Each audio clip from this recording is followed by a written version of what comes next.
নবীজি সাল্লাল্লাহু আলাইহি সাল্লাম আমাদের বড় আপন ছিলেন।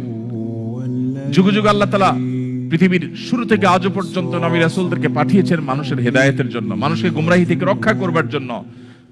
আমাদের নবীজি বলেছেন, কোন আগুন জ্বালাবার পর পতঙ্গ বা পোকা এসে যেরকম আগুন উপরে ঝাঁপ দিয়ে পড়ে এবং আত্মাহুতি দেয়, তোমরা সেরকম জাহান্নামে প্রবেশ করবার জন্য দলে দলে ছুটে বেড়াও, কখনো অর্থ উপার্জনের নামে, কখনো হায়ার এডুকেশনের নামে, কখনো তোমার সামাজিক অবস্থানের নামে, কখনো তোমার ক্যারিয়ারকে ডেভেলপ করবার নামে।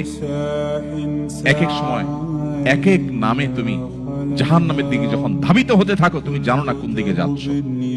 তুমি ছুটে চলেছ তোমার জাহান্নামমুখী সেই যাত্রা এবং ছুটে চলাকে থামাবার জন্য।